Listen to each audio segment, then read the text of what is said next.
बिस्मिल्लाहिर्रहमानिर्रहीम। अस्सलामु अलैकुम वरहमतुल्लाहि वबरकातुहू।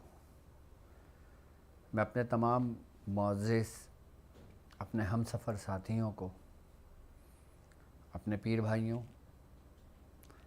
अपने मुरीदों, अपने शागिर्दों और जो लोग मेरे साथ इस रूहानी सफ़र में शामिल हैं और वो लोग कि जब मैंने ये सिलसिला शुरू किया उस वक़्त से कदम ब कदम मेरे साथ चल रहे हैं और एक चट्टान के मानिंद मेरे साथ खड़े हुए हैं और शाना बशाना मेरे साथ चल रहे हैं। मैं उन तमाम लोगों को और वो लोग जो किसी भी सलासिल से ताल्लुक़ रखते हों, चाहे वो आम ही लोग क्यों ना हों, कि इल्म को सीखने के लिए, अमलियात को जानने के लिए, कि उन अमलियात का फैज़ पाने के लिए, चाहे वो दुनियावी मकासद हों, चाहे वो बातिन की तरक्की हो, चाहे वो सलूक का सफ़र हो, चाहे वो अमलियात का सफ़र हो, किसी भी मकासद के लिए जो लोग हमारे साथ जुड़े हैं, मैं उन तमाम लोगों को अपने खानवादे में, अपने सिलसिले में, अपने YouTube channel doctor Abdul Wajid Shazli और अपनी वेबसाइट www.drabdulwajidshazli.com पर एक बार फिर कामयाब रमज़ान में खुश आमदीद कहता हूँ और उम्मीद करता हूँ कि आप तमाम लोग खैरियत से होंगे। अल्हम्दुलिल्लाह हमारा ये काफ़िला और मेरे साथ चलने वाले वो आमिलीन, मेरे साथ चलने वाले मेरे मुरीदीन, मेरे साथ चलने वाले मेरे तमाम शागिर्द मेरे साथ इस मुबारक सफ़र पर निकले हैं कि जिस सफ़र में उनको अमलियात की सूरत में, रूहानियत की सूरत में, फैज़ की सूरत में वो ख़जाने मिल रहे हैं जो मेरे बुज़ुर्गों ने जमा किए। और यकीनन ये वो ख़जाने हैं कि आज के दौरे जदीद में लोग उसको छुपा कर रखते हैं, लेकिन दुआ दें मेरे बुज़ुर्गों को कि जिन्होंने अपने ख़जानों के मुंह आपके लिए खोल दिए हैं। जो शख्स अपनी मर्ज़ी से अपने किसी मकासद के लिए, अपने किसी मकसद के लिए अगर कोई शख्स इस दरवाज़े से हमारे काफ़िले के अंदर दाखिल होता है और हमारे साथ कदम ब कदम चलता है, तो उसके हर मकासद के लिए उसको अमल हमारे इस काफ़िले में मिल जाता है। चाहे वो अमल ख़ुद करे, चाहे वो अमल ख़ुद करके अपने शागिर्दों को उसकी इजाज़त दे। और ऐसे अमल, ऐसे अमाल कि जिनको हमारे बुज़ुर्गाने दीन ने, कि जिनको हमारे सलासिलवार बुज़ुर्गों ने स्टेप बाय स्टेप करते करते करते करते उसकी इजाज़तें सीना ब सीना भी और बनफ्सा नफीस भी हम तक पहुँची। मैं आपसे उन अमलियात का तज़किरा करता हूँ, मैं आपसे उन अमलियात का ज़िक्र करता हूँ कि जो मैंने ख़ुद किए हुए हों या मुझको मेरे मुर्शिद से उसकी इजाज़त हो, या मेरे मुर्शिद ने वो अमल किए हुए हों, या मेरे दादा मुर्शिद ने वो अमल किए हुए हों, वो सब मैंने अपनी ज़िंदगी में ये मोती चुन चुन कर आप लोगों के लिए जमा किए, ताकि इसका फैज़ सिर्फ मुझ तक ही ना रहे, बल्कि इसकी रोशनी सारे जहां में फैले। जो शख्स किसी भी कंट्री से ताल्लुक़ रखता हो, किसी भी ज़ुबान से ताल्लुक़ रखता हो, किसी भी फ़िरके से ताल्लुक़ रखता हो,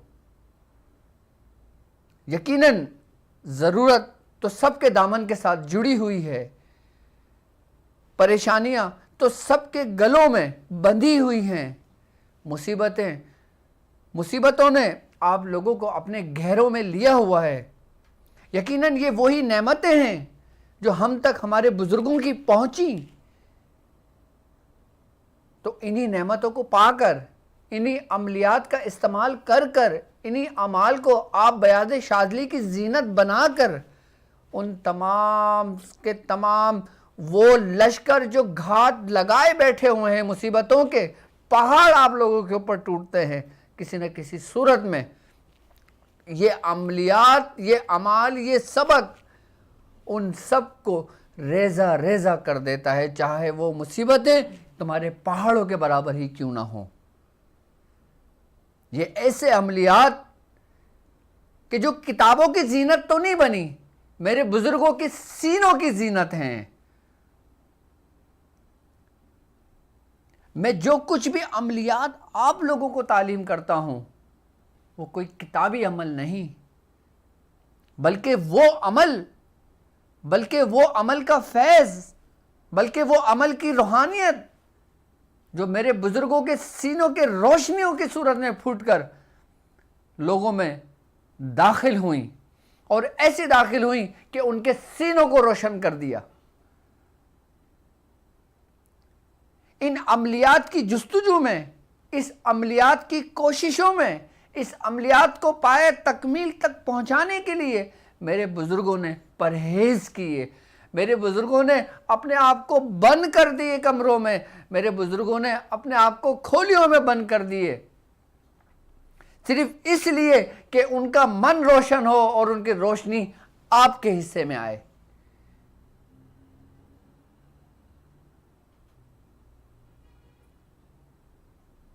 ये वो अमलियात हैं, और यकीनन ये ऐसे अमाल हैं कि अगर आप इसको अपने इखलास के साथ, अपनी ईमानदारी के साथ इसको आप अपनी डायरी में नोट करते चले जाएं, ये एक ऐसी बयाज बनेगी कि जो इंशाअल्लाह दुनिया भर में शाया होगी, जो पाकिस्तान की जीनत बनेगी, जो हिंदुस्तान की जीनत बनेगी, जो मुख्तलिफ मुमालिकों की जीनत बनेगी, कि हर कंट्री में रहने वाले मुसलमान अपने दुश्मनों के साथ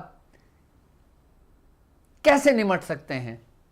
वो दुश्मन जो ज़ाहिरी हो, वो दुश्मन जो बातिनी हो, इन अमाल के ज़रिए किस तरह वो शिकस्त दे सकते हैं अपने तमाम दुश्मनों को। और ये जब बयास आपकी तैयार होगी और जब इजाज़त के साथ आपको मुंतकिल की जाएगी, यकीनन इसका ना तो कोई मोल होगा और ना ही इन अमाल का कोई तोड़ होगा। चाहे कोई कितना ही बड़ा जादूगर क्यों ना हो, चाहे कोई कितना ही बड़ा सिफलीगर क्यों ना हो, चाहे कोई कितना ही बड़ा पंडित क्यों ना हो, चाहे कोई कितना ही बड़ा किसी भी मज़ाहिब से ताल्लुक़ रखने वाला शख्स क्यों ना हो, वो उन तमाम के तमाम को धूल चटा देता है। क्योंकि मैंने आपको अपने अमाल नहीं दिए, बल्कि अपने बुजुर्गों की अमानतें आपको दी हैं इन अमाल की सूरत में।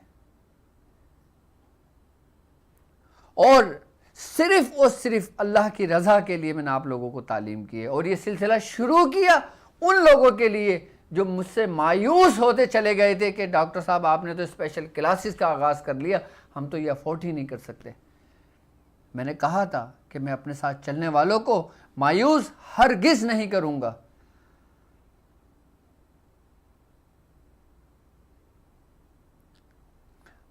रोशनियाँ बहुत हैं, हर रंग की रोशनी हमारे सलासिल में आपको मिलेगी, हर रंग की रोशनी आपको मिलेगी, हर तरह की खुशबू आपको मिलेगी, हर तरह का फैज़ आपको मिलेगा, हर तरह के रूहानियत आपको मिलेगी।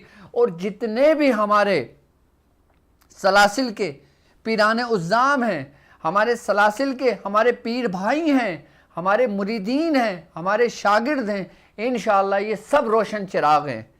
क्यों? क्योंकि इनके ऊपर ज़ेर सरपरस्ती कोई आम शख्स नहीं, मेरे मुर्शिद की ज़ेर सरपरस्ती है।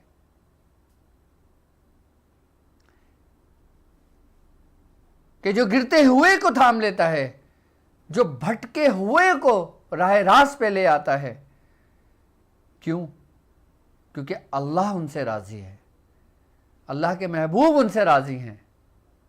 हम कितने ही गुनाहगार क्यों ना हो जाएं, हम कितने ही बदकार क्यों ना हो जाएं, हम कितने ही राह से क्यों ना भटक जाएं, लेकिन हमारी मंजिल वही है आखिरी। तो ये उन्हीं का फैज़, उन्हीं का, यानी हमारे अपने घराने का फैज़ वो आप तक पहुंच रहा है। तो हम अपनी इस ट्रांसमिशन का आगाज़ करते हैं, अमलियात की दुनिया का आगाज़ करते हैं। चलें, मैं आपको अमलियात की उस दुनिया में ले चलता हूँ कि जिसका ख्वाब आपने देखा था, जिसका सपना आपने देखा था, और अब अपनी आंखों से उस दुनिया को भी देखें जिसको कहा जाता है कि अजायबात की दुनिया, कि जिसको कहा जाता है कि जिसको देखने के लिए लोग अपनी पूरी पूरी ज़िंदगियां सर्व कर देते हैं। मैं आपको ले चलता हूँ अपने अमलियात की उस सीरीज़ में, अपने अमलियात की उस दुनिया में कि जिसके मुतलाशी भटके हुए वो लोग कि जिनको मंजिल मिल गई, कि जिनको रहनुमा मिल गया, कि जिनको सब कुछ मिल गया। मैं आपको ले चलता हूँ उस मंजिल में, मैं आपको ले चलता हूँ अमलियात की उस दुनिया में कि जिसका आपने ख्वाब देखा, कि जिसकी आपको तलाश थी। अब उस ख्वाब की हकीकत से मैं आपको आशना करवाता हूँ। आज का जो हमारा टॉपिक है वो है मोहब्बत के तुलस्माती अमल। अब ये मोहब्बत का तुलस्माती अमल क्या है? यकीनन कि ये एक ऐसा अमल है कि जिसको आमिलीन को अशद ज़रूरत है, कि जो आम लोगों के लिए भी है, ख़ास लोगों के लिए भी है, ख़वास लोगों के लिए भी है। ये मोहब्बत का तुलस्माती अमल क्या है और ये क्या तासीर रखता है, और तुलस्म किसे कहते हैं, तुलस्माती दुनिया का नाम क्या है? और यकीनन इस दुनिया में जब आप दाखिल होते हैं तो इसमें दाखिल होने से पहले आपको कुछ चीज़ों का जानना बहुत ज़रूरी है, कि जैसे जंतर, तंत्र, मंत्र और तुलस्म, ये क्या हैं? आपने जंतर तंत्र मंत्र के बारे में तो आपने पढ़ा होगा, लेकिन इसकी हकीकत क्या है? क्या जंतर तंत्र मंत्र ये जायज़ है या नाजायज़ है? क्या इसका इस्तेमाल रोज़मर्रा की ज़िंदगी में आप करते हो या नहीं करते? इसको जंतर क्यों कहा जाता है? इसको मंत्र क्यों कहा जाता है? इसको तंत्र क्यों कहा जाता है? और ये किन ज़ुबान से ताल्लुक़ रखते हैं? यकीनन अगर मैं बात करता हूं तो दुनिया में हज़ारों ज़ुबानें बोली जाती हैं, हर ज़ुबान में कोई ना कोई मतलब कहीं ना कहीं से मफ़हूम निकलता है। जंतर का मतलब बेसिकली किसी भी लिखत को कहते हैं। अब जंतर की दो इक़साम हैं। एक वो किस्म है जंतर की कि जो हराम है, जो कुफर है, जिसको हमारे सरकार दो आलम सल्लल्लाहु अलैहि वसल्लम इस दुनिया में मिटाने के लिए आए, इसको खत्म करने के लिए आए, यानी शिर्क। कि यानी कि आप शैतान के उन नामों को इस्तेमाल करते हो, लिखते हो जंतर की सूरत में, कि उसको राजी करने के लिए करते हो कि वो तुम्हारा माविन और तुम्हारा मददगार बने, चाहे वो किसी देवी देवताओं की सूरत में हो, चाहे वो किसी शयातीन की नस्ल की सूरत में हो। वो कलमात हमारे मजहब में हराम है, कुफर हैं, कि जिसमें शिर्क का अंसर पाया जाता है। लेकिन इसकी एक किस्म जो जायज है वो क्या है? अब जंतर, आपने नाम सुना होगा जंतरी का, आपने जंतरी यकीनन आपने पढ़ी होगी, आपने देखी होगी कि जंतरी के अंदर जितने भी लिखत होती है वो यकीनन या तो किसी सितारों की होती है, या बुर्ज की होती है, या उसमें तावीज़ात होते हैं, या उसमें तुलसम होते हैं, या उसमें नकूश होते हैं, या उसमें बहुत कुछ होता है। जंतर से जंतरी बना।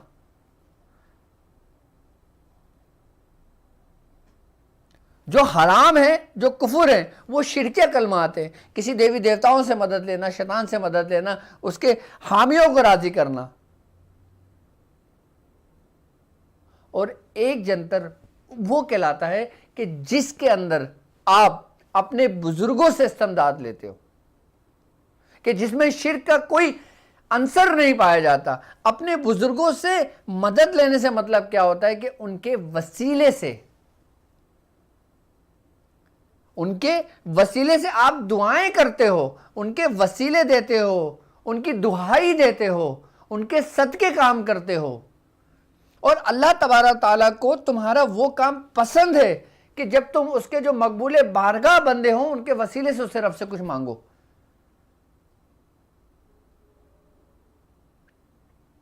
अल्लाह तबारक ताला को ये चीज़ पसंद है कि जो शख्स उसके महबूब के वसीले से दुआएं करे।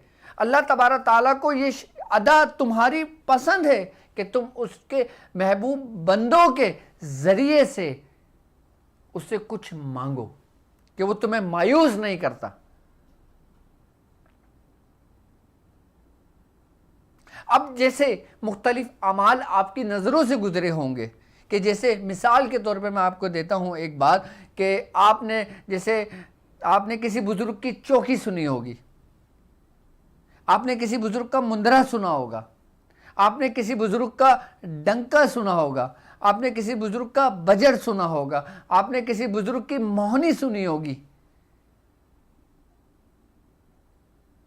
तो क्या अगर ये जंतर के ज़मरे में आता है, जिसको हम लिखत करते हैं, लिखते हैं, इस्तेमाल करते हैं, तो क्या ये सब गलत है? नहीं। लेकिन गलत ये उस वक्त होता है कि जब हम शिर्क करते हैं। देखें, आप इस चीज को थोड़ा सा समझें। एक होता है एक शख्स से ही सब कुछ कहना, कि उसको यहां तक के माज़अल्लाह रब बना देना, उसको दर्जा दे देना खुदाई का, ये कुफर है। और एक होता है कि किसी बुजुर्ग, किसी नेक बंदे के वसीले से दुआ करना, ये जायज हो जाता है। बुजुर्ग के वसीले से मांगा तो जायज हुआ, उस बुजुर्ग को ही आपने खुदा बनाया तो ये कुफर हुआ, ये शिर्क हुआ। ये इसकी आसान सी डेफिनेशन है।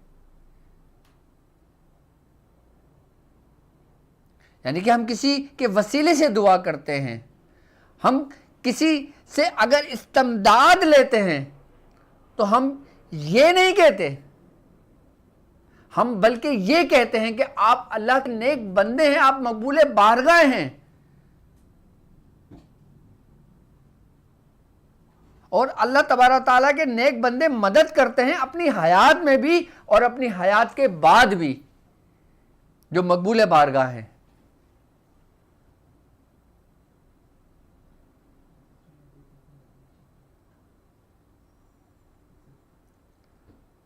अब इन्हीं बुजुर्गों के नाम अगर किसी तावीज़ात में लिखे जाते हैं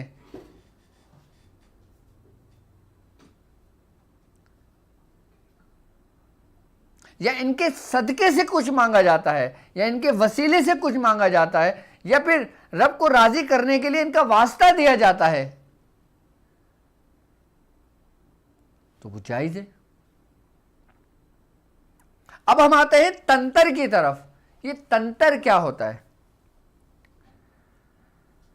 अच्छा, एक बात याद रखिएगा, तंत्र हम उसको कहते हैं कि जो तुरंत काम करता है, जो फिलफोर काम करता है। यानी कि तंत्र हम हर उस काम को कहते हैं कि जिसके ज़रिए हम मुख्तलिफ जानवरों के आज़ाओं का इस्तेमाल करते हैं। जैसे जानवरों की हड्डियों का इस्तेमाल करते हैं। अच्छा, इसकी भी दो इकसाम है, एक जादूगर इसका इस्तेमाल करते हैं और एक आमिल इसका इस्तेमाल करता है। आमिल इस्तेमाल करता है और एक जादूगर इस्तेमाल करता है। इन दोनों में क्या फ़र्क होता है? यानी कि तंत्र को पहले समझें कि तंत्र बेसिकली कहा जाता है कि जो आप नबातात देखते हो, यानी कि पौधे देखते हो, जड़ी बूटियाँ देखते हो, आप अगर किसी जड़ी बूटियों का इस्तेमाल करते हो या आप कोई ऐसा काम करते हो जो बग़ैर पढ़े आपको पता है कि भाई फ़लाँ बूटी की मैं अगर धुनी दूंगा, अगर जैसे मिसाल के तौर पर मैं हरमल की धुनी दूंगा, मेरे घर से जिन्नात भाग जाएंगे। अगर मैं मिसाल के तौर पर लौबान की धुनी दूंगा तो मेरे घर से बीमारियां चली जाएंगी। आपने कुछ पढ़ा नहीं है। आप मिसाल के तौर पे जैसे आपने किसी दरख्त के गोंद को लेकर आप उसका इस्तेमाल करते हो, घर में धुनी देते हो या जलाते हो, तो ये तंत्र के ज़मरे में आता है। लेकिन ये वो तंत्र है कि इसमें कोई शिरकिया कलमात ही नहीं है। लेकिन ये गलत कब हो जाता है? ये गलत उस वक्त होता है कि जब आप किसी ऐसे जानवर की हड्डियों का इस्तेमाल करते हैं जो हराम है। कि जैसे सूअर की आपने शाने की हड्डी ले ली, सूअर के आपने उसकी हड्डी ले ली पैर की, उसके ऊपर कुछ कलमात लिखे जाते हैं जो शिरकिया कलमात होते हैं, जो जादूगर हजरात करते हैं किसी को नुकसान पहुंचाने के लिए। ये चीज़ कुफर के दायरे में आती है, ये चीज़ हराम हो जाती है किसी को नुकसान पहुंचाने के लिए। ऐसे जानवर का इस्तेमाल जो हराम है, ये तंत्र के ज़मरे में आता है। जैसे आपने देखा होगा उल्लू का तंत्र, कौवे का तंत्र, सूअर का तंत्र, मगरमच्छ का तंत्र, या ऐसे जानवरों का तंत्र, यानी कि उनके ज़रिए उसका इस्तेमाल करना। कि जैसे उल्लू में खासियत है, उल्लू का तंत्र से अगर मैं आपसे बात करता हूँ कि आप मिसाल के तौर पे जादूगर हजरात बाकायदा ये काम करते हैं कि कहते हैं कि अगर किसी की ज़ुबान बंद करनी हो तो उल्लू की ज़ुबान लेकर, उसका एक तरीक़ेकार होता है, उसके ज़रिए वो उसको इस्तेमाल कराया जाता है कि उसकी ज़ुबान बंद हो जाती है। किसी का पैर बांधना होता है तो उल्लू के जिस्म के आज़ा का जो पैर होता है उसको लिया जाता है। किसी की आंखें बांधनी होती हैं तो उल्लू की आंखें ले आके उस पर उसके ज़रिए बांधा जाता है। उल्लू के खून के ज़रिए कुछ शिरकिया कलमात लिखे जाते हैं जो हराम है, कुफर है। ये तंत्र की वो किस्म है जो हराम है, जो कुफर है, जिसका करने वाला बंदा काफिर हो जाता है। लेकिन वो तंत्र क्या है कि जिसके बारे में ये कहा जाता है कि नूरी आमिलीन भी उसका इस्तेमाल करते हैं। अब जैसे मिसाल के तौर पे मैं आपको बात बताता हूं, जैसे मेहंदी के पत्ते। अब मेहंदी का पौधा है, उसके पत्ते हैं, उसका जो बीज है उसको हरमल यानी काला दाना कहते हैं। अब आपने किसी नूरी आमिल ने अब उस मेहंदी के पत्ते के दानों को लिया और उसने उसको घर में जला दिया। अब उसकी खुशबू से जिन्नात मुतासिर होते हैं, शयातीन उसके करीब नहीं आते। यहाँ तक कि जिस घर में हरमल की धुनी दी जाती है उस घर से शयातीन निकल जाते हैं, चाहे आप उस पर कोई कलाम पढ़ें या उस पर कलाम ना पढ़ें। लेकिन बुजुर्गान दिन हुक्म देते हैं कि कलाम पढ़ना चाहिए ताकि उसमें बरकत हो जाए। जैसे आप सूरह नास पढ़ लें, जैसे आप सूरह कुरैश पढ़ लें, जैसे आप सूरह फातिहा पढ़ लें। अब आप सूरह फातिहा पढ़ के उसकी धुनी दे रहे हैं तो कहाँ से शिरक है, तो कहाँ से कुफर है, कहाँ से नाजायज़ है।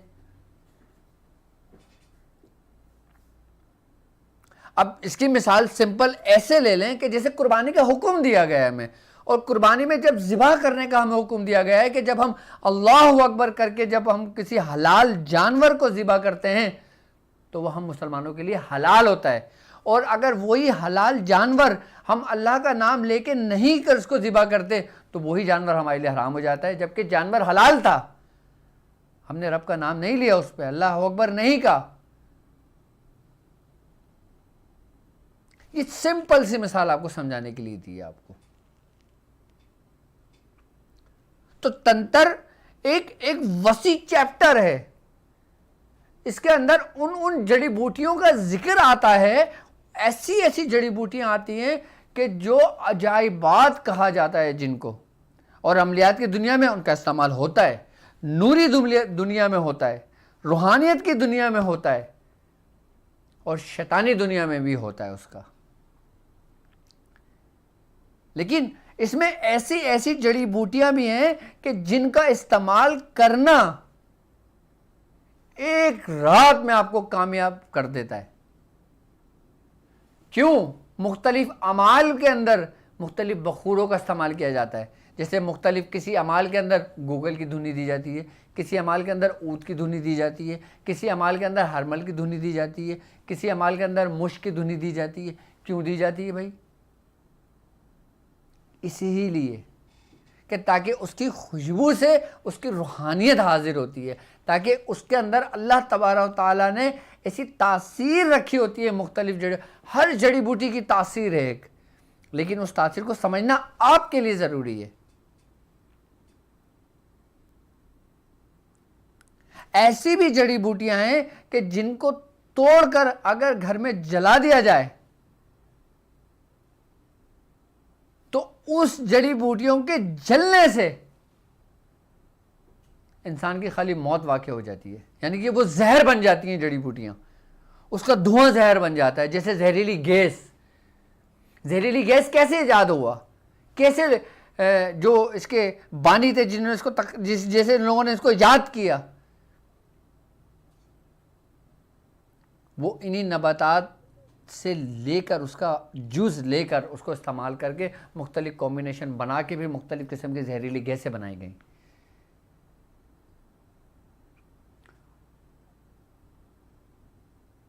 नबातात को आप क्या समझते हैं? जड़ी बूटियों के इल्म को आप क्या समझते हैं कि जड़ी बूटियों के अंदर अल्लाह तबारक व तआला ने ऐसी ऐसी तासीर रखी है, और बाज़ जड़ी बूटियों पर अल्लाह तबारक व तआला की इस्म हई की भी तजल्ली है।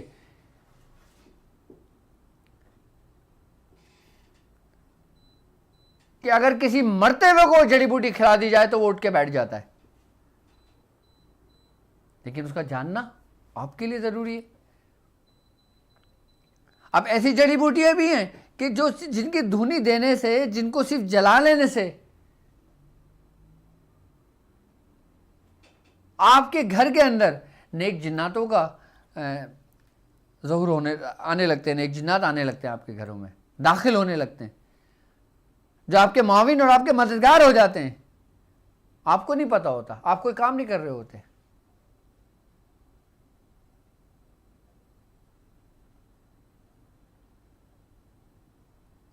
ये एक वसी चैप्टर है, एक तवील चैप्टर है तंत्र का। इसको समझने के लिए आपकी एक जिंदगी काफी नहीं है।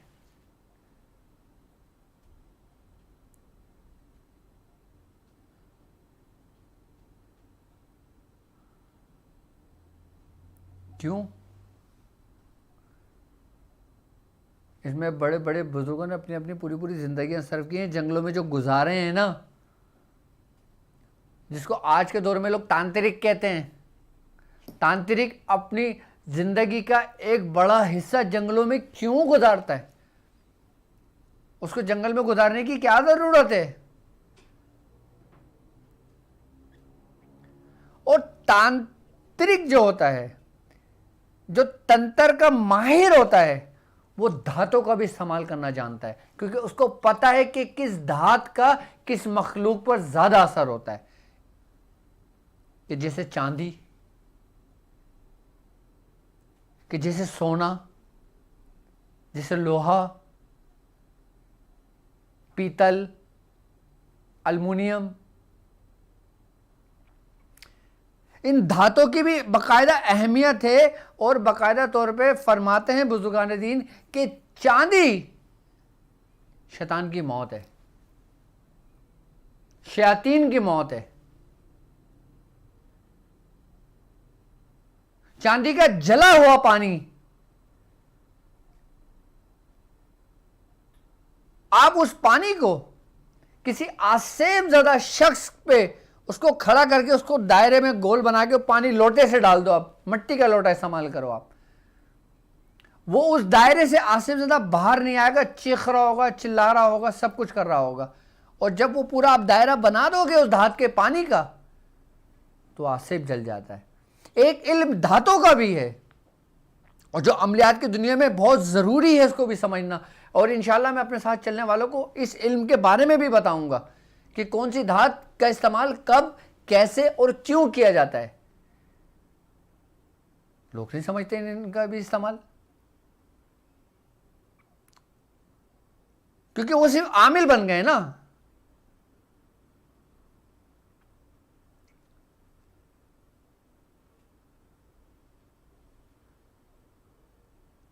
आप देखें, धातों के इस्तेमाल से ही तो लोग अपनी पूरी पूरी जिंदगी सर्व कर देते हैं सोना बनाने के पीछे। आपने तारीख उठा के पढ़े, लेकिन इसका राज सिर्फ उसी मुसलमानों के हिस्से में है।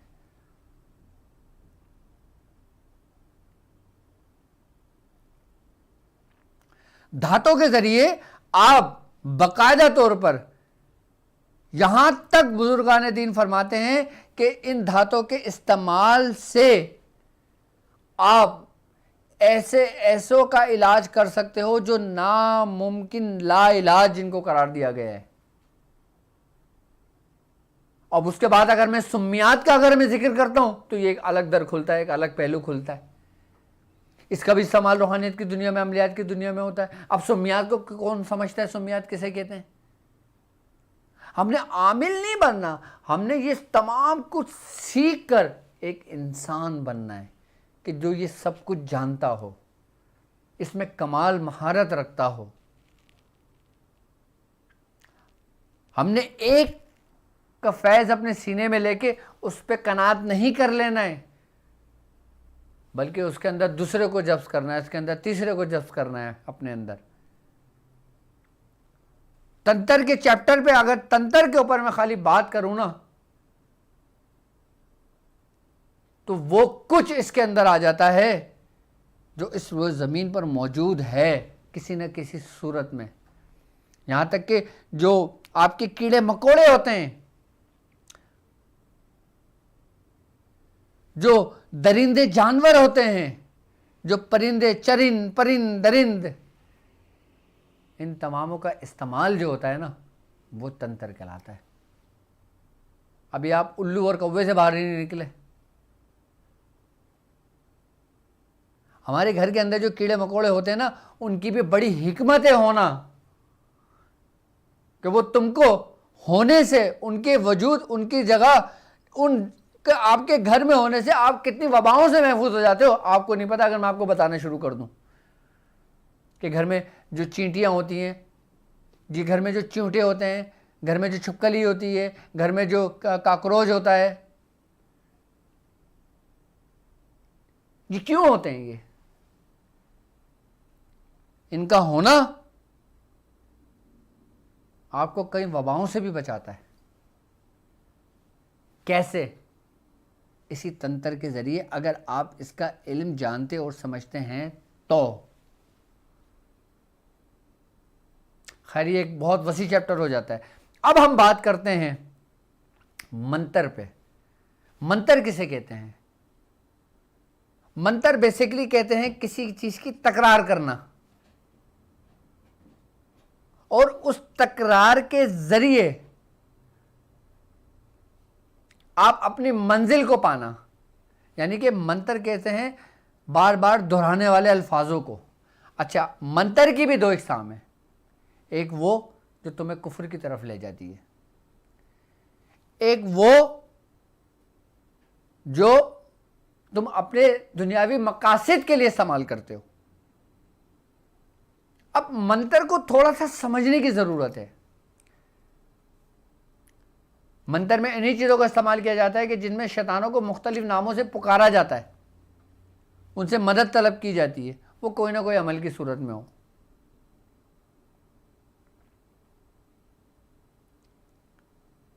किसी भी अमल की तकरार को अहले हनूज मंतर कहते हैं।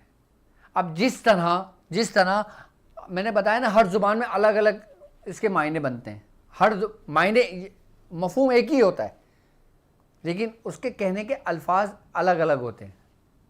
अब जैसे हम कुरान की आयत पढ़ते हैं, हम कोई दुआ पढ़ते हैं, ठीक है, हम कुरान की आयत का कोई वजीफ़ा पढ़ते हैं, हम मुसलमान, हम उसको कहेंगे वजीफ़ा है ये, हम ये नहीं कहते मंतर है, हम कहते हैं वजीफ़ा है, हम कहते हैं ये नूरी अमल है। लेकिन यही अगर कोई गैर मज़हब का शख्स देखता है तो वो बोलता है यार ये बंदा मंतर पढ़ता है, कोई बंदा मंतर जानता है। ये वो ये नहीं कहेगा कि वज़ाइफ पढ़ता है, वो ये नहीं कहेगा कि अमल करता है, वो ये नहीं कहेगा नूरी अमल करता है, वो अपने ज़ुबान के हिसाब से वो क्या कहेगा कि मंतर करता है कुछ। अब मैं इसको थोड़ा सा और डिफाइन करूं, क्योंकि हर इबारत, हर हुर्फ, हर अमल एक तासीर रखता है। हर अमल के अंदर भी हुर्फ है ना, और हर हुर्फ की तासीर भी है, खैर भी है और शर भी है। हुर्फों से जुड़कर इबारत बनती है और उन्हीं इबारतों का इस्तेमाल सही और गलत का फैसला निशानदेही करती है। यही हुर्फ हैं कि जिनसे मिलकर शैतान बनता है, यही हुर्फ हैं जिनसे मिलकर रहमान बनता है। हर हुर्फ की तासीर है, हर हुर्फ का असर है, हर हुर्फ में खैर है, और वो हुर्फ कि जिनको गलत तरीकों से पढ़ के किसी को पुकारा जाए उसमें भी शर होता है।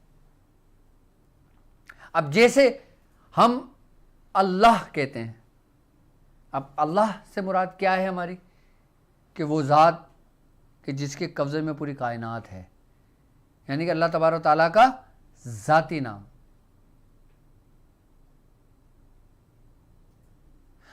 अब हमारे बुजुर्ग फरमाते हैं कि एक नाम ज़ाती है और एक सिफाती है। ज़ाती नाम अल्लाह है और सिफाती नाम बहुत हैं। एक नाम और है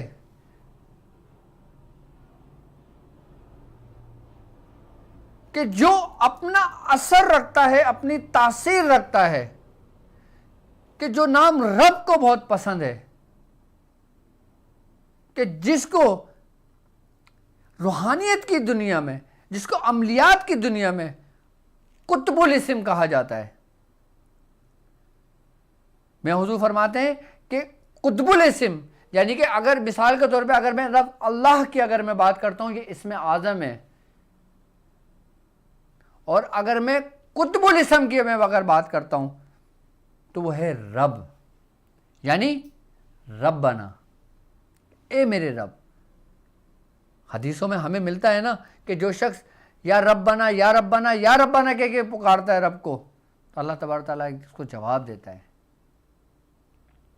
कि पुकारने वाले पुकार मुझसे, कि मैं सुनता हूं, कि मैं जानता हूं तेरे दिलों के हाल। और जो कुतुबुल इस्म होता है ना, अगर उसके वसीले से अगर दुआ मांगी जाती है ना, तो आपकी दुआ रद्द नहीं होती। अच्छा, इस्म ज़ात और कुतुबुल इस्म ये हर जुबान में आपको मिलेगा, और हर मज़ाहिब में आपको मिलेगा कि जैसे अगर मैं इब्रानी ज़बान की अगर मैं बात करता हूं, इब्रानी ज़ुबान के अंदर अगर इसमें ज़ात जो इस्म पुकारा गया है रब को,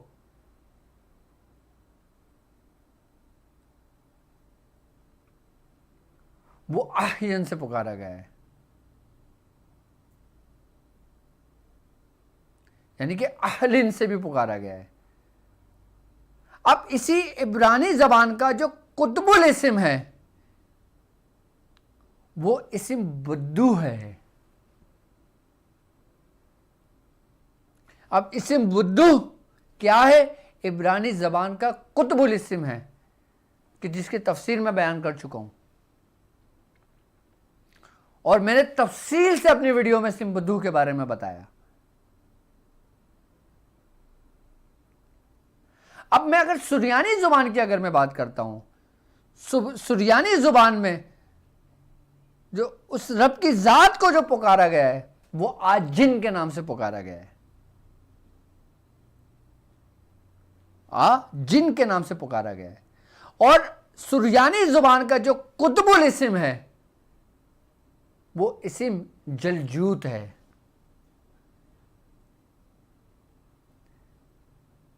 कि आपने देखिए जलजूत के बारे में आपने सुना होगा, यकीनन आपने इसमें जलजूतियां पढ़े होंगे, क्योंकि वो दुआ सुरयानी ज़ुबान की दुआ है। उसमें जो लफ्ज़, कुछ लफ्ज़ उसमें इस्तेमाल हुए हैं।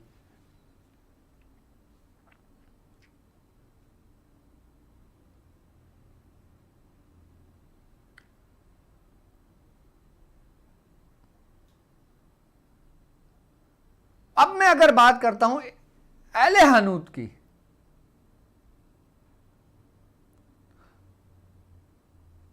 तो ये कौम आर्या के जिनकी जुबान संस्कृत की जुबान थी, कि जो हजरत नूह अलैहिस्सलाम के पोते थे, कि जो लोग ईरान से हिजरत करके हिंदुस्तान आए थे, जो आर्या कौम कहलाती है। यकीनन अल्लाह तबारक व तआला फरमाता है कि हमने हर कौम में हादी भेजे। आर्या कौम भी एक बहुत बड़ी कौम थी, उसमें भी अल्लाह तबारक व तआला के नेक बंदे आए तबलीग के लिए। तो बुजुर्गान दीन फरमाते हैं कि संस्कृत जुबान के अंदर जो उस जात को जो पुकारा जाता है वो ओम के नाम से पुकारा जाता है।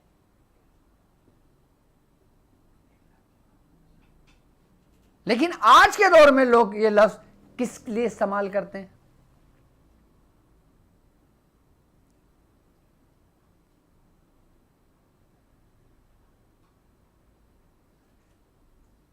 और इसका जो कुतुबुल इस्म आपने फरमाया वो अलैश है।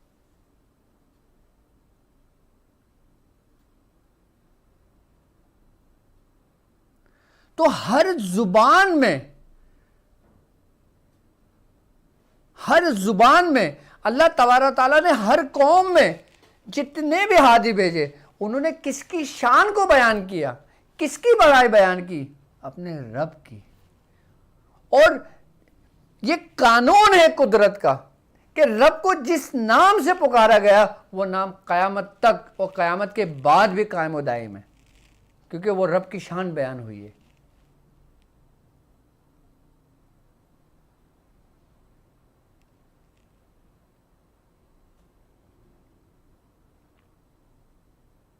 अब आप इन्हीं का अगर गलत इस्तेमाल करते हो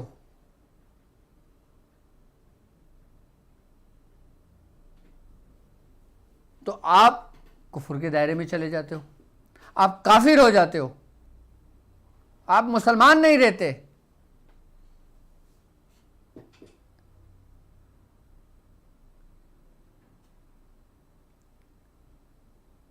यानी मंतर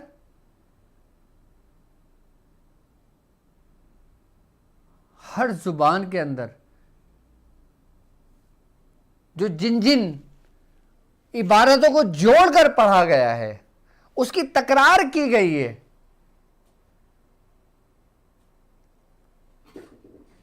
अगर वो तुम्हें हिदायत की तरफ लेके जाती है, तुम्हारे रब की तरफ लेके जाती है, तुम्हारे रब के कलमात होते हैं,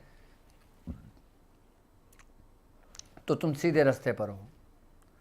अगर कोई इबारत तुम ऐसी पढ़ते हो कि जिसमें शिर्क के कलमात होते हैं, जिसमें कुफर के कलमात होते हैं, कि जिसमें शयातीनों से मदद ली जाती हो, तुम जब उसकी तकरार करते हो, तो एक बात याद रखना, तकरार करने का असर तुम्हारे पूरे वजूद पर होता है, और जब तुम्हारे वजूद पर उसका असर होता है, तो जिस अमल तुम कर रहे होते हो, जो इबारत तुम पढ़ रहे होते हो, फिर तुम्हारे अंदर उस जैसी सिफात पैदा होने लगती हैं।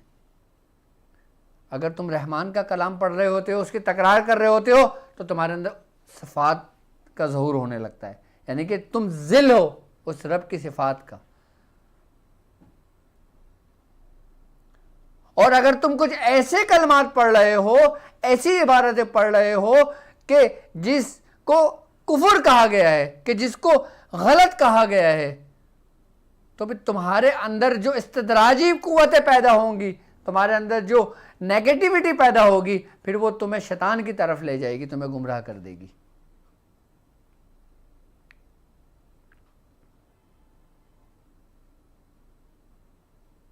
तो मैं समझता हूं आज की ट्रांसमिशन आपको बहुत अच्छी तरह वाज़ेह फ़र्क समझ में आ गया होगा कि जंतर मंतर और तंत्र की हकीकत क्या है। इसका इस्तेमाल तुम्हें गुमराह कर देता है, इसका सही इस्तेमाल तुमको अमल नूरी की तरफ ले जाता है। यानी कि अमल नूरी भी है, अमल नारी भी है, अमल सुलेमानी भी है, अमल शैतानी भी है। तुम जिस रास्ते पे चल रहे हो, इसमें दरमियान एक बारीक लकीर है, एक दाएं तरफ वालों की, एक बाएं तरफ वालों की। दाएं तरफ वाले इनाम याफ्ता लोग हैं, बाएं तरफ वाले कि जिन पे गजब हुआ है, और तुम उस राह से गुजर रहे हो, और तुम्हारे हाथ में वो मार्फत का कटोरा है, तुम्हारे हाथ में वो इबारतों का, वो कलमाते इलाही का पैमाना है, कि जिसको लेकर तुम उस बारीक लकीर से गुजर रहे हो। और तुम्हारे बुजुर्गों का काम, तुम्हारे बुजुर्गों के जो तुम्हारी मदद करते हैं, वो तुमको जब तुम बाएं जानिब थोड़ा सरकने की कोशिश करते हो, तो वो तुम्हारा हाथ खींच के तुम्हें दाएं जाने वालों में लेकर आ जाते हैं। और शैतान, तुम जब दाएं तरफ जाने वालों में लगते हो, तो शैतान के जो दोस्त हैं वो तुम्हारा हाथ पकड़ के बाएं तरफ खींचने वालों में लगते हैं। क्यों? क्योंकि कुरान ये कह रहा है कि और अल्लाह के दोस्त वो हैं जो अंधेरे से निकाल के रोशनी में ले आते हैं, और शैतान के दोस्त वो हैं जो रोशनी से निकाल के अंधेरे की तरफ ले जाते हैं।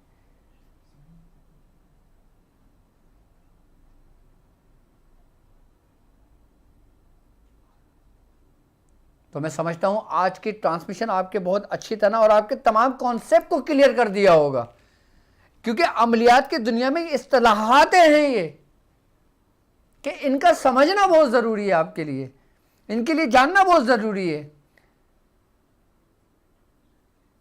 मैं तो कहता हूं अमलियात के साथ साथ इन बातों को भी आप तहरीर करो अपने बयास के अंदर, कि तुम्हारी बयास तो बयास, कि तुम्हारी एक किताब ऐसी तसनीफ बन जाए कि तुम सारी ज़िंदगी अपने उस्ताद को याद रखो। जब वो किताब तुम्हारे सामने आए, तुम्हारा उस्ताद का चेहरा तुम्हारे सामने आ जाए।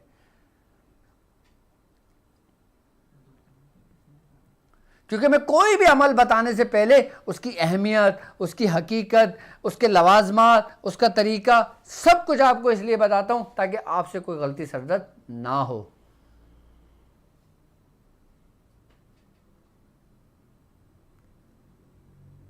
अब मोहब्बत का तलस्माती अमल क्या है, अब उसको थोड़ा सा समझ लें कि इसका फ़ायदा क्या है और इसका नुकसान क्या है। फ़ायदा कि अगर आप उसको जायज़ तरीके पर करते हो, अब एक शख्स से उसके हज़ारों की तादाद में शागिर्द हैं, आई बात समझ में। अगर कोई ऐसा शख्स आ जाता है, कोई कहता है कि जो जायज़ मोहब्बत के लिए हो, यानी कि किसी की बीवी रूठ कर चले गई हो, किसी की बीवी अपने शौहर से मोहब्बत ना करती हो, शौहर बीवी से मोहब्बत ना करता हो, यानी कि बेटा अपने माँ बाप से मोहब्बत ना करता हो, या माँ बाप के दिलों में औलाद के लिए कुछ हो, तो ये हर रंजिश को ख़त्म कर देता है ये अमल। इस अमल में आपने पढ़ना नहीं है, इस अमल के बाकायदा फलीता बनाया जाता है। अब वो अमल क्या है, वो तुलस्म क्या है, और कैसे तुरंत काम करते हैं, और क्या असर रखते हैं। 2004 में ये मुझे अमल मिला था, और वो भी अमल ऐसे मिला था कि मैं अपने मियाँ हुजूर के दवाखाने पर बैठा हुआ था, मैं साथ रहता था मियाँ हुजूर के, हर वक्त साथ रहता था। ये सारा फ़ायदा, सारा फैज़, सारी बातें आपको जो कुछ सुनने को मिल रही हैं, ये उसी वक्त की नशस्तों की और सोहबत का असर है जो मेरी सूरत में आप देख रहे हैं। तो एक पेशेंट आया था, तो मियाँ हुजूर ने मुझे अपनी बयात से यही अमल मुझे लिख के दिया था। वो कहा था कि इस मरीज़ को ये लिख के दे देना, 7 दिन का दे देना बस। तो मैंने फिर अपने हाथ से फिर ये बनाया था, और बनाकर फिर मैंने ये तालीम किया था। 7 दिन, 8वां दिन नहीं लगता, 7 दिन काफ़ी है। अच्छा, इसके लिए इसके आमिल बनना भी ज़रूरी नहीं है। सबसे ख़ास बात इसकी ये, क्योंकि इसके अंदर ऐसे तुलस्म लिखे हुए हैं कि जो तुरंत काम रखते हैं, फौरी असर रखते हैं। कैसा अमल होगा? लेकिन मैं फिर आपको बता रहा हूँ कि सिर्फ और सिर्फ इसको अपने जायज़ की हद तक के लिए रखना। अगर आप किसी को लिख कर दें, 7 दिन में काम नहीं होता, फिर इंतज़ार करें, फिर दोबारा लिख कर दे दें। हमने जब शुरू के 7 दिए थे, उसका काम हो गया था, क्योंकि उसके लिखने में और मेरे लिखने में, हमारे लिखने में बहुत फ़र्क है। क्योंकि आप पूरे कोरे हो, आपका भी इब्तिदाई वक्त है, हो सकता है आप लिखो ना हो, लेकिन अगर इसको समझ लिया ना, तो एक ही दफ़ा लिखना तुम्हारे लिए कमाल रखेगा। अब इसमें तावीज़ को आपको समझाता हूँ। ये पहले मैं आपको ब्लैक बोर्ड पे समझा दे, पहले आप ये देख लें कि ये आपने किस तरह इसको देखना है, किस तरह लिखना है। आपने आपकी स्क्रीन पर आपको मौजूद आ रहा है।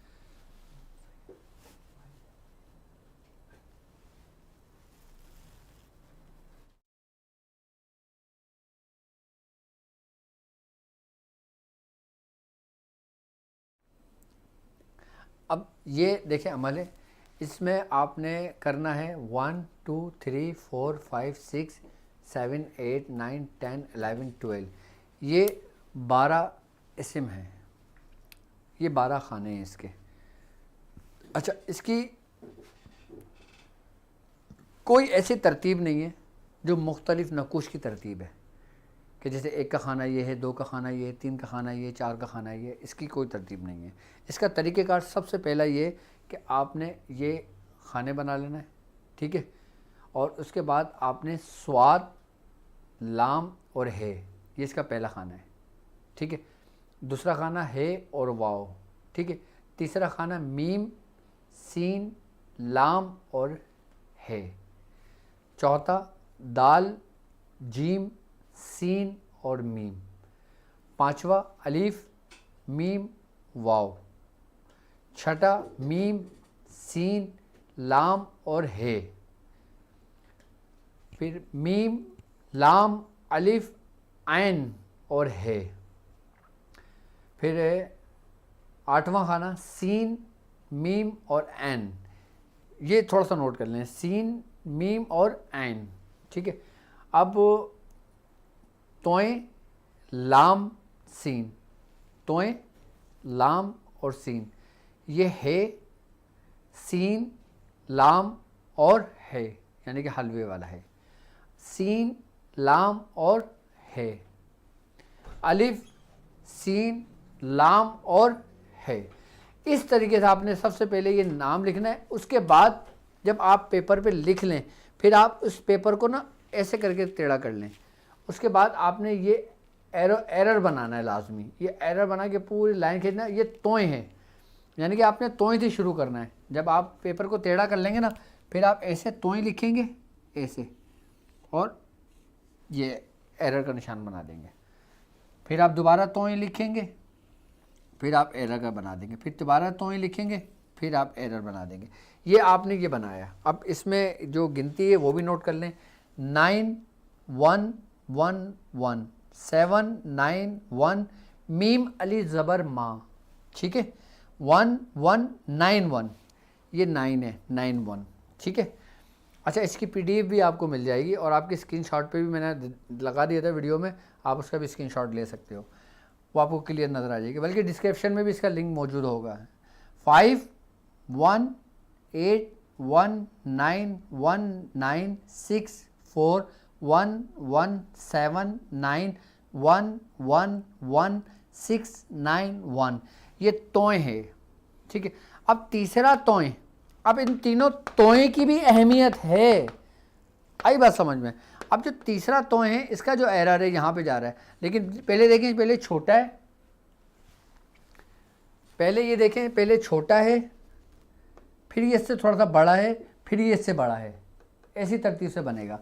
अब तीसरा जो एरर है तोय है, ये तोय की बेसिकली तुल्सम कहलाता है, और ये एक इबारत है, ये सिर्फ लकीर नहीं है। ये 5 7 1 1 9 0 1 7, अब ये है मीम मीम वाव, यानी कि इसको ऐसे लिखेंगे मीम मीम और वाव, ठीक है।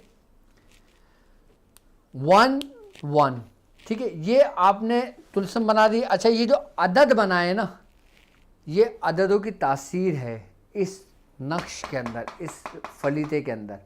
ये फलीता बेसिकली कहलाता है, इसमें ये नहीं लिखा जाएगा 786, फलीता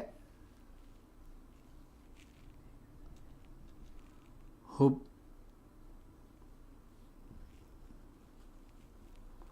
फलीता हुब्बे सुलेमानी, ये फलीता हुब्बे सुलेमानी कहलाता है, ठीक है। अब यहाँ पे लिखेगा तालिब, यानी कि जो कर रहा है, तालिब और मतलूब। अब मिसाल के तौर पे कोई औरत कर रही है मर्द के लिए, फ़ला बिनते फ़ला अला हुब फ़ला बिन फ़ला। अगर कोई मर्द कर रहा है तो फ़ला बिन फ़ला अला हुब फ़ला बिनते फ़ला। नीचे आएगा बेकरार दिल व जिगर सोख्ता हाजिर शुद, अलअजल अजल अलअजल असाद असाद असाद अलवाहन अलवाहन अलवाहन, ठीक है। ये पूरा फलीता बना दिया आपने, आई बस समझ में। अब करना ये है, इसका जो तरतीब है, इसके जो तरीक़ेकार है, आप देखें आपकी स्क्रीन पर आ रहा होगा, स्क्रीन पर शो करें ताकि इनको तरीक़ेकार समझ में आए।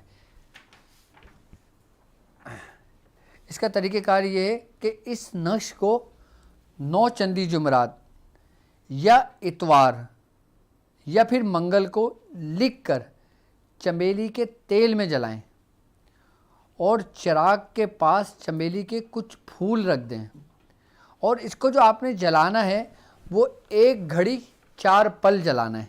अब 1 घड़ी 4 पल यानी आधा घंटा, और ये आप 7 रोज़ तक जलाएंगे, 7 दिन तक आपने जलाना है। और चिराग का जो रुख है वो आप मतलूब के घर की तरफ रखेंगे। ये समझ लें कि नक्श मोहब्बत के लिए बेहतरीन नक्श है, और इसकी अपनी तासीर है इस नक्श की। और इसके अंदर एहतियात थोड़ा सा ये कीजिएगा कि जब आप ये काम करें तो दिन का ज़रूर ख्याल रखिएगा। मैंने दिन इसमें लिखा है बाकायदा तौर पे कि या तो 9 चंदी जुमरात से शुरू करें या इतवार या मंगल, यानी कि चाँद की कमरी जो तारीख़ होती है ना, चाँद की जो तारीख़ होती है, कि जैसे आज 10वां रोज़ा पाकिस्तान में होने वाला है, नहीं 11वां होगा, 11वें रोज़े में दाखिल हो गए, तो इसी तरीके से 9 चंदी जुमरात जो पहली जुमरात हो या तो उससे करें। अच्छा, आम दिनों में नहीं करना है, ये जो दिन आपको बताए ना उन्हीं दिनों में आपने लिखना है ये, ठीक है। अच्छा, इसका तरीक़ेकार ये भी है कि आप रोज़ एक नक्श लिख कर इस्तेमाल कर सकते हो, या फिर अगर आपने किसी मरीज़ को देना है तो आप फिर 9 चंदी जुमरात को लिख लें, या फिर पहले इतवार को लिख लें, या फिर पहले मंगल को लिख लें, जो चाँद के पहला इतवार हो पहला मंगल हो। 7 फलीते ये लिख कर चमेली का तेल, चिराग उसमें दे दें उसको। अब करना ये कि आपने इसका बना लिया, अब बनाएंगे कैसे आप, मिसाल के तौर पे कोई कागज़ मुझे दो, कागज़ में समझा दूँ ताकि थोड़ा सा ना, ये वो जिसमें तुम मुझे, वो छोटा वाला वो नहीं है, हाँ मुझे एक पेपर फाड़ के दे दो बस, मुझे सिर्फ एक पेपर फाड़ के दे दो।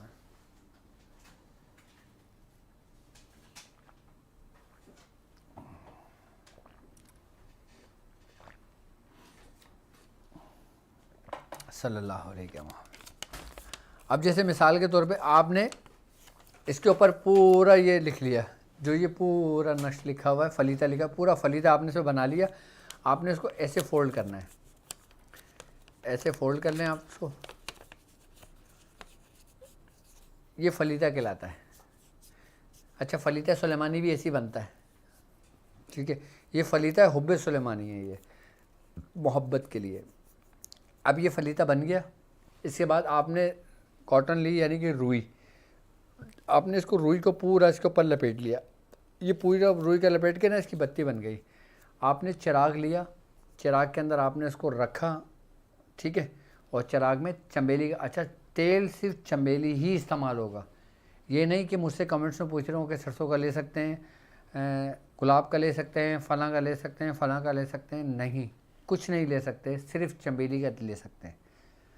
चमेली का तेल लेंगे और चमेली के कुछ फूल, ताज़े फूल लेके उस पास रख देंगे चिराग के पास, और उस दिए को रोशन कर देंगे। अच्छा, ये जलाना आपने कब है,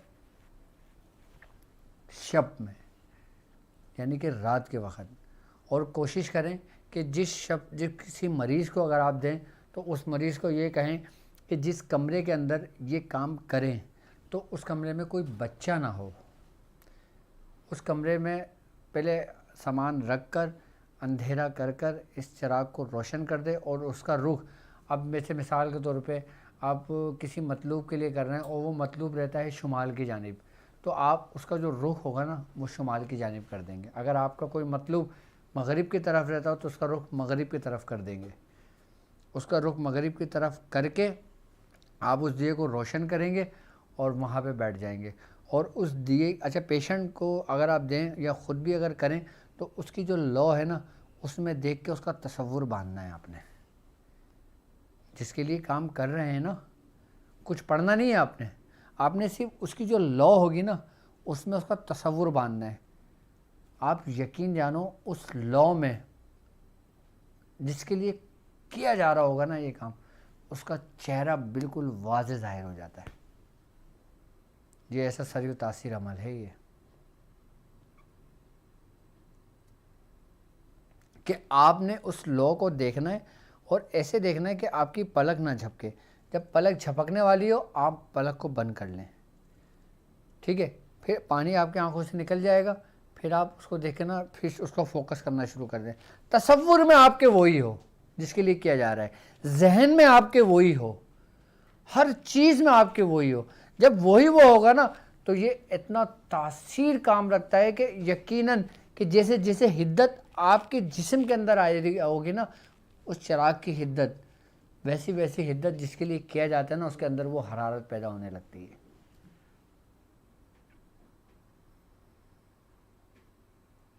लेकिन मैं फिर आप लोगों से ये कहता हूँ कि मैं ये अमल बताते हुए डरता हूँ, और गलत और नाजायज़ इसका इस्तेमाल आपको तबाह और बर्बाद कर देगा। अच्छा, अब आपके पास अगर कोई आता है, आपको क्या मालूम कि ये जायज़ काम के लिए आया या नाजायज़ काम के लिए आया है, आपको तो नहीं मालूम। आपको तो फ़ौरन ज़हन में आएगा, अच्छा अच्छा रुको रुको रुको, डॉक्टर साहब ने बताया था, वो फ़ौरन बयाद शादी ढूंढी, उसको निकाला और उसको दे दिया, चाहे वो नाजायज़ काम के लिए आया था। उस सूरत में आप क्या करेंगे? उस सूरत में आप उसको फिलफोर नहीं देंगे, आप उसको नेक्स्ट डे बुलाएंगे, पहले उसका इस्तिखारा करेंगे, और इस्तिखारे में आपका जवाब अगर हाँ आए तो आप देना, वरना ना देना। लोग इन फलीतों के लिए हज़ारों रुपए देने को तैयार होते हैं, लाखों रुपए देने को तैयार होते हैं नाजायज़ कामों के लिए। लेकिन खुदारा इस चक्कर में ना पड़ना। जायज़ काम के भले से आप पैसे तलब कर लेना, लेकिन नाजायज़ काम के लिए हरगिज़ नहीं करना। अब लोग कहते हैं कि जो लोग आमिलीन होते हैं, जो लोग ये अमल कर रहे होते हैं, वो पैसे बहुत चार्ज करते हैं। अब यकीनन जिसका कोई काम किया जाता है, किसका काम उतारा किया जाता है, किसी की पढ़ाई की जाती है, तो यकीनन जो सामान लाया जाता है, वो सामान वो जो आमिल होता है वो कहाँ से पूरा करेगा? अब सबका इलाज तो वो अपने जेब से नहीं करेगा। अब कुछ अमलियात ऐसे होते हैं कि जो बाकायदा पूरे 40 दिन किए जाते हैं। अब कुछ अमलियात ऐसे होते हैं जो पूरे 90 दिन चलते हैं, 60 दिन चलते हैं, 120 दिन तक चलते हैं। उसमें यकीनन बखूरात का भी इस्तेमाल होता है, उसमें रोगनियात का भी इस्तेमाल होता है, उसमें सामान का भी इस्तेमाल होता है, उसमें मुख्तलिफ ऐसी जड़ी बूटियों का भी इस्तेमाल होता है जो नायाब होती हैं। अब जब आप करोगे ना, जब आप सीख रहे हो ना, अब ठीक है ना, अब जब इसके तरीक़ेकार पता लगेंगे ना आपके, जब आप काम करोगे ना, फिर आप बोलोगे यार ये तो यार इसमें तो इतना पैसा खर्च हो रहा है, अब मैं क्या करूं?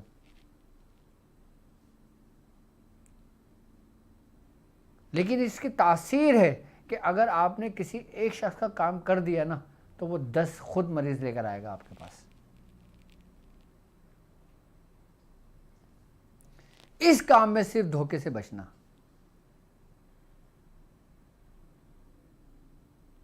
बस। और हविस ना रखना। आपको अगर ज़रूरत 1000 रुपये की है तो आप 1200 रुपये तलब कर सकते हो।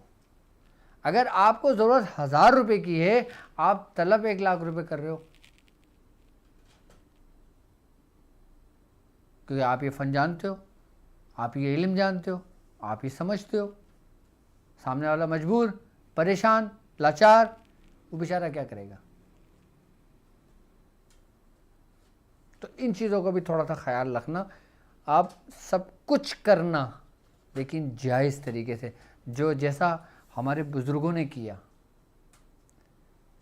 आप अगर किसी से ना भी कुछ लोगे ना, और किसी का काम करोगे ना, लोग यकीन करोगे तुम्हें भर देंगे।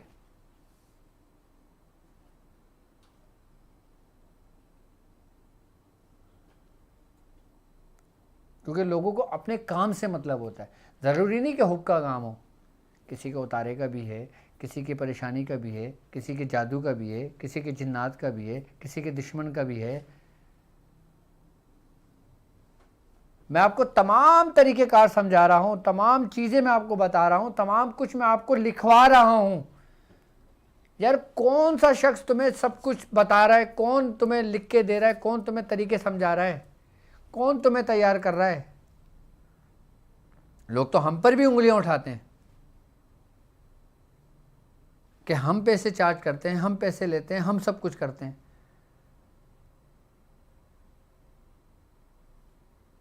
अब जब मैं एक शख्स का काम कर रहा था तो मुझे ज़रूरत नहीं थी। अब जब मैं 10 शख्स के काम करूंगा तो मैं कैसे करूंगा?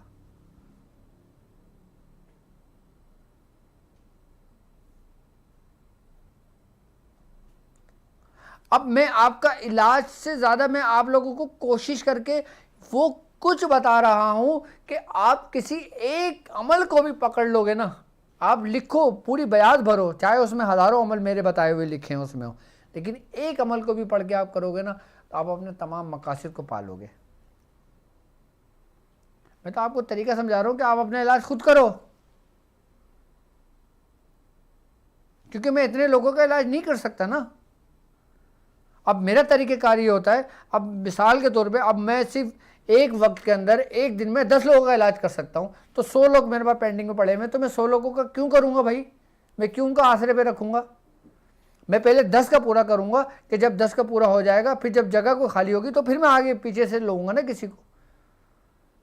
हमारा तरीका ये नहीं है। अब लोगों को मुझसे शिकायत है कि डॉक्टर साहब हमसे बात नहीं करते, डॉक्टर साहब हमारा काम नहीं करते, डॉक्टर साहब हमें अहमियत नहीं देते। ऐसी बात नहीं है। मेरी नज़र में सबकी अहमियत है, एक छोटे की भी, एक बड़े की भी, एक गरीब की भी, एक अमीर की भी। अब मैं जब पिछला काम कंप्लीट करूंगा तो मैं अगला काम लूँगा ना आपसे, और जिसका काम लेता हूँ उसकी डायरी में हर चीज़ नोट होती है मेरे पास, उसका जब मुकम्मल होता है फिर मैं नेक्स्ट काम लेता हूँ। ऐसा नहीं करता कि हर फ़ोन उठाए, हाँ आ जाओ तुम्हारा भी काम होगा, हर फ़ोन उठाए, हाँ तुम्हारा भी काम होगा। अगर 100 फ़ोन में रोज उठाऊँ, 100 से पैसे ले लूँ तो 100 के 100 बदवाएँ देंगे। तो फिर बात में, अमल में, अपने अमाल में, सिलसिले में कोई बरकत होगी? हमने ऐसा काम नहीं किया। हमारे पास अगर 100 फ़ोन आए, हमने 90 को वज़ाइफ बताए, 10 के इलाज के लिए हमने उनको होल्ड किया कि भाई 10 का इलाज कर लेते। 10 का इलाज पूरा किया, उनको फारिग किया, फिर जो 90 को वज़ाइफ बताए हुए थे फिर उनमें से 10 ले लिए, फिर 90 को वज़ाइफ बता दिया। हमने ऐसा नहीं किया जैसा और लोगों ने करके फिर बाकायदा तनकीद करते हैं।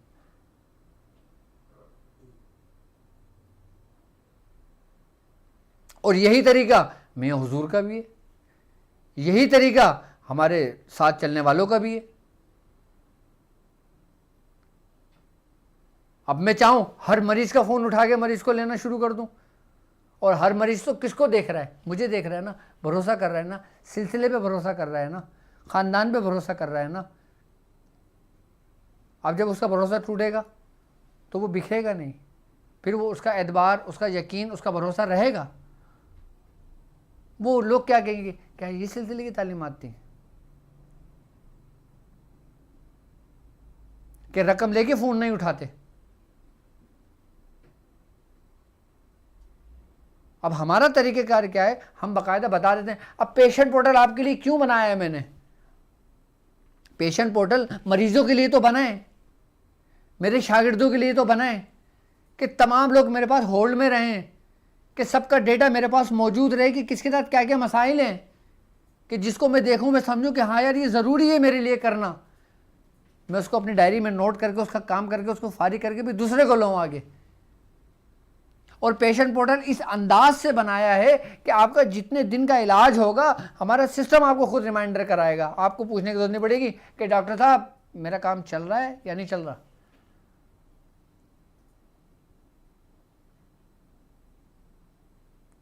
हमारा सिस्टम आपको बता रहा होगा। अब वो सिस्टम को चलाने वाला कौन? डॉक्टर साहब। अब यहां तक के मेरे पास इतने मरीज होते हैं कि मैं अपने शागिर्दों के जरिए आप लोगों के काम करवाता हूं।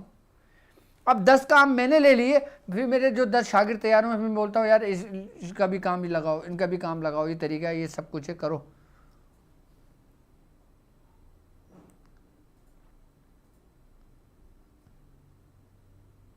तो भाई हर चीज़ का एक तरीक़ेकार होता है, एक वक्त होता है, एक टाइम होता है। अब मेरी मसरूफियत का आप इस बात से अंदाज़ा लगा लो कि लोग रोज़ाना शेप बना के, ख़त बनवा के अपनी ट्रांसमिशनें करते हैं, और हमें देख लो आज 15-10 दिन हो गए हमने अभी तक ख़त भी नहीं बनाया अपना। हमें इतनी फुर्सत नहीं मिली कि हम नाई के पास जाके ख़त बनवा लें अपना। बल्कि बच्चे मुझसे कह रहे होते हैं कि डॉक्टर साहब आप ख़त तो बनवा लेते। अब मैं तो आप लोगों में मसरूफ़ हूँ ना।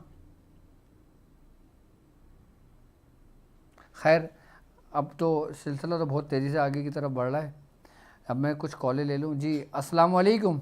मैं आज कॉलें कुछ मखसूस लूँगा, ज़्यादा कॉल नहीं कीजिएगा। बाकी मेरी वेबसाइट www.drabdulwadishari.com, आप मेंबरशिप लेके ना उसमें अपना मैसेज, अपना मसाइल लिख दीजिएगा। जी वालेकुम अस्सलाम। जी वालेकुम अस्सलाम।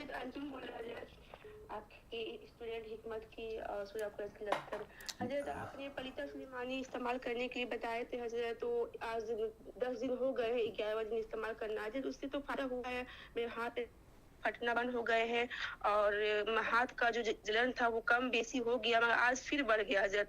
और बीच में हजरत 2 दिन आंख लाल थी, एक आंख, और उल्टा उल्टा ख्वाब देखे भी हजरत। एक ख्वाब देखे कि आप हमारे घर में तशरीफ लाए हैं और हम आपसे मुलाकात करना चाहे, बात करना चाहे, अपना मसला बताना चाहे। हम बता नहीं सके हजरत, क्योंकि मेरे साथ एक बच्चा था, वो बच्चे को गोद में लिए हुए थे, उसने मुझ पे पेशाब कर दिया था मेरे कपड़े पे, तो वो साफ करने में मसरूफ हो गया हजरत। तो और उसके बाद फिर हम देखते हैं हजरत कि ये सूरा ये अपने मामा के बेटे को कॉल करते हैं हजरत और उनको प्रोग्राम के लिए बोलते हैं कि हमारे घर में प्रोग्राम है, महफिल है मिलाद शरीफ का, कौनखानी का।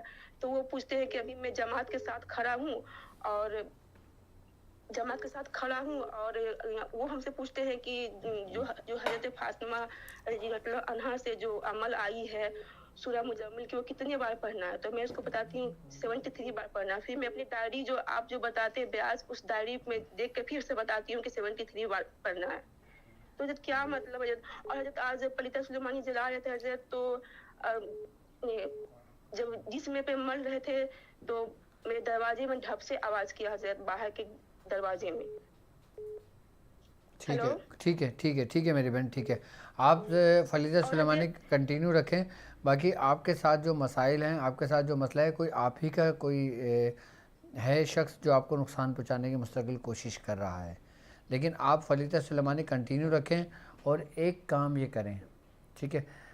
वो जी, नक्श मैंने आपको बताया था सूरह इखलास की, उसमें ठीक है, सूरह इखलास की जो ट्रांसमिशन जी, लाइव हुई थी ना, वो नक्श लिख कर ना आप जी, उसका पानी पीना शुरू करें, ठीक है। और उसका पानी अपने घर में छिड़कें, एक हफ़्ता ये अमल करें, फिर एक हफ़्ते के बाद मुझे इंशाल्लाह बताइएगा, ठीक है। जी, अच्छा, आज मैं ज़्यादा कॉलें नहीं ले पाऊँगा क्योंकि अब ट्रांसमिशन ऐसी थी जिसमें आपको समझाना भी बहुत ज़्यादा ज़रूरी था और आपकी इस्लाह करना भी बहुत ज़्यादा ज़रूरी थी। तो जो लोग रह गए हों तो वो हमारी वेबसाइट www.drabdulwajidshadli.com पर आप अपनी रजिस्ट्रेशन यानी कि मेंबरशिप आप ले सकते हो। अभी रमज़ान तक मेंबरशिप फ्री ऑफ कॉस्ट है, ठीक है, उसके कोई चार्जेस नहीं है। और patient portal, Shazli patient portal आप ख़ुद देखें इंशाल्लाह ताला। आप जब आप मेंबर बनेंगे तो आपको पसंद आएगा कि पेशेंट पोर्टल बिल्कुल आप लोगों की आसानी के लिए बनाया गया है। और यहाँ तक कि जो लोग इसमें पेशेंट पोर्टल के अंदर हमसे सवाल करते हैं, उसमें उनको एक मैसेज रिप्लाई होता है, वापस मैसेज आता है कि आपको जो जवाब है फ़लाँ तारीख़ तक इंशाल्लाह ताला उम्मीद है कि मिल जाएगा। तो वो उसी वजह से कि अभी जो मैंने पूरा आपको समझाया है कि मैं मेरी मसरूफ़ियत की वजह से जो मैं टाइम नहीं दे पाता, तो इंशाल्लाह ताला जूँ मैं कोशिश कर रहा हूँ कि अब मुझे नहीं पता था कि हमारे मेंबर माशाल्लाह इतनी तादाद में हो जाएंगे। अब मैं रोज़ के जो 20-20 जितने भी हमारे जिन लोग मेंबर्स बने हैं, तो मैं कोशिश करके उनके मसाइल को हल करने की कोशिश करके इंशाल्लाह उसको मुकम्मल करता हूँ मैं, ठीक है। तो अब इंशाल्लाह ताला अब मुझे इजाज़त दीजिए। अच्छा, हमारे जो ट्रांसमिशन होती है पाकिस्तानी टाइम के मुताबिक रात 10 बजे शुरू होती है, 11 बजे तक का टाइम है, लेकिन 11 से ज़्यादा ही टाइम हो जाता है आप लोगों की मोहब्बत में।